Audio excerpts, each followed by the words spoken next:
This is Hockey Docs Presents the Junior Hockey Giants Podcast. Each episode, we bring you exclusive feature interviews with the biggest stars in the game, past and present.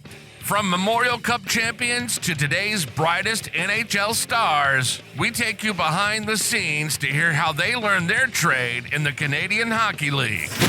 Your host is Aaron Bell, longtime OHL communications director, writer, photographer, and documentary filmmaker with decades of experience covering the game. If you love junior hockey, this is your all-access pass to the stories that made the game what it is today.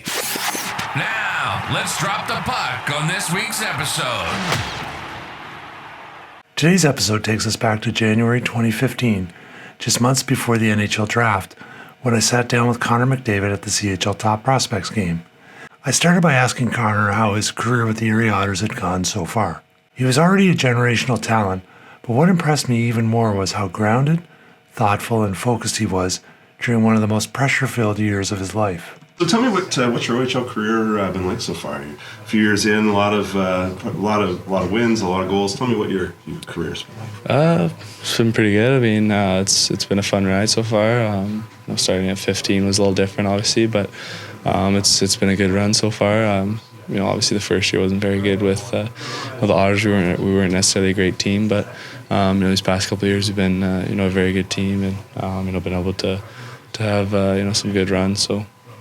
Maybe take me back to that kind of OHL draft times. A few years ago, it probably feels like a lifetime in some ways, but tell me a little bit about kind of the things you were going through your mind at that time.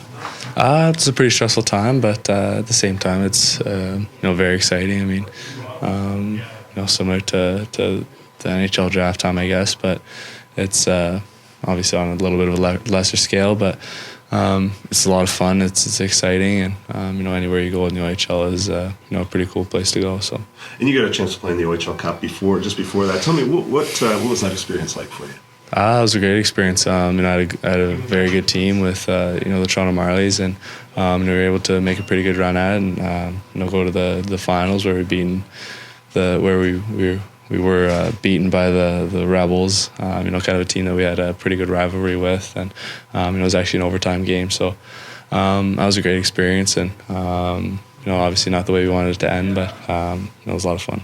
And then fast forward a couple of years, and as you said earlier, the team started to get a little bit better. How much fun was that to this year, last year, that kind of starting to have some success? Yeah, it's obviously a lot more fun than losing. I mean, my first year, I think we won only 19 games or something like that. We weren't very good, but when is a lot of fun. It makes it a lot easier to come to the rink. The guys are happier and all that. So it's been a good couple of years. Tell me a little bit. I mean, obviously, coming in as an underage player, you came in as a pretty mature guy already. But what's sort of that growing up process been like for you the last few years? Yeah, I think the OHL is the best for that. I mean, you really have to kind of find your way.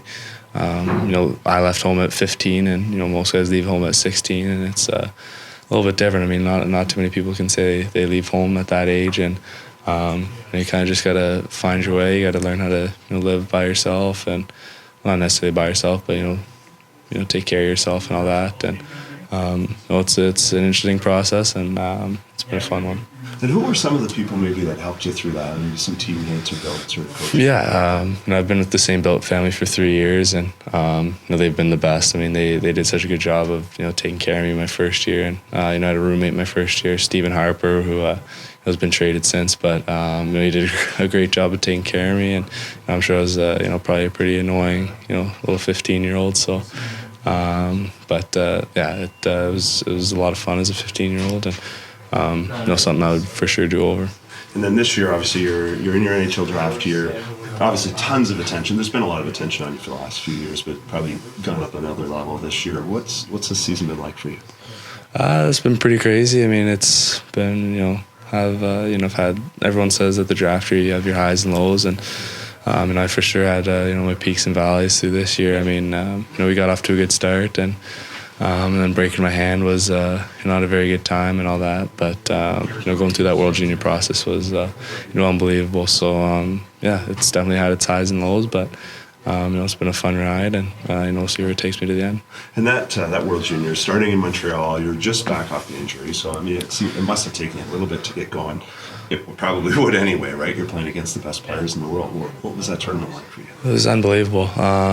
You can't really explain it, to be honest. It's unless you've lived it, you can't really explain the feeling. It was so cool, and to have kind of the whole country come behind you and support you like that, and to be able to win the way we did, it was awesome. And then we're here at the Top Prospects Game. I don't know if you've watched it in the past or paid much attention to it in the past, but what are you looking forward to with this game? Yeah, of course, I watched it in the past. I mean, it's you look at some of the names who have come through and some of the great players who have played in this game. It's pretty humbling to be able to play in this game as well, and it's going to be a fun game tomorrow, and it's going to be exciting and all that. But just like you said, you just look at the names that have come through, and it's pretty special.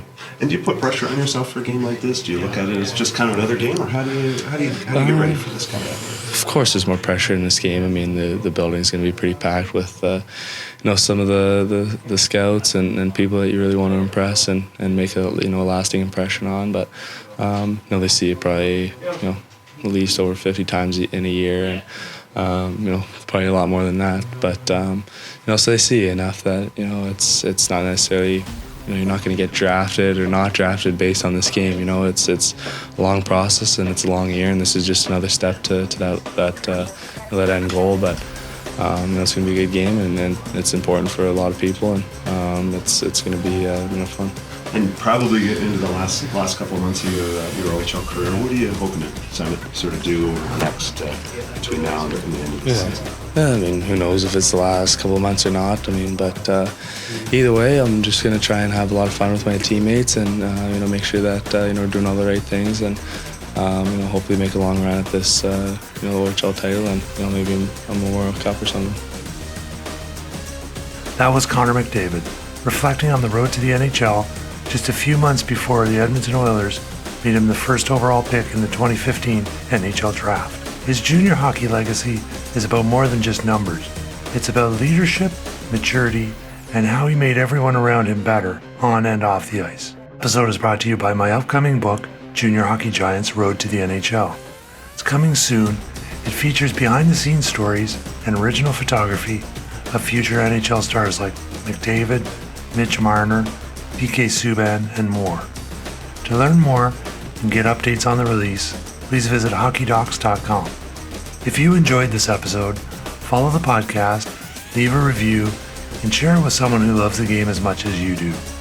Thanks for listening, and we'll see you next time on Junior Hockey Giants.